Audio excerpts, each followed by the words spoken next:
What are some of the unintended consequences when I show up 5 minutes, 6 minutes into the service? What are some of those things? Jody, I'll start with you. Mm-hmm. The one I can think of is when I'm leading a song and I watch someone coming down the aisle, I watch everybody's eyes turn and watch the people as they're marching down. It's like, you're singing Turn Your Eyes Upon Jesus. And at that moment, there ain't nobody whose eyes are on Jesus, because they're on the couple with their coffee and their two kids that are marching down to the front row. I don't know how that happens. Maybe that we have a little talk with the ushers too. Yeah.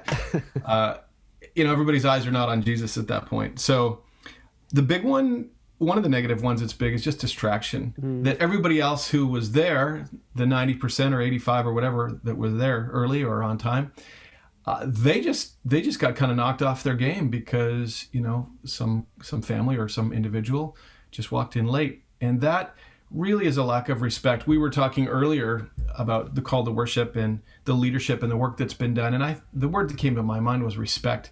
I'm respecting or honoring the Lord. I'm respecting and honoring the leaders. I'm respecting and honoring everybody that's around me, that I'm not being a burden and a distraction to them, or I'm not being an impediment to the worship leader who's got enough on his mind. And, so I think that's just a big thing, distraction and robbing, really, if we want to just press it a little farther, just robbing people of what God was doing to you in that moment. We're singing, "Oh, praise the name of the Lord our God," and we're in a kind of a good vertical headspace, and then all of a sudden I'm like just looking around me, and these people are just marching in. I also think you're causing people to stumble in sense of there's a whole pile of self-righteousness happening in that moment where the person who was a half an hour early and he was running about and trying to do things and really wants the gathering to go well that morning, and then you show up 10 minutes later after we've sang 2 songs already. There's a big temptation to self-righteousness, and in reality that's just our sinful nature, and obviously God's after that as well.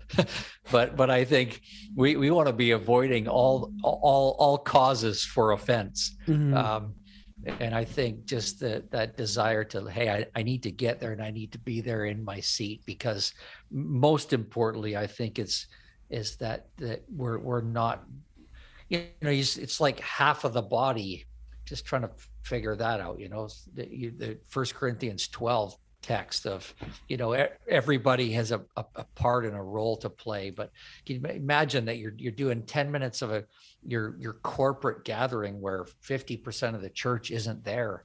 It's like a paralyzed body for the first 10 minutes of the gathering, because we should be with one voice glorifying God our Father.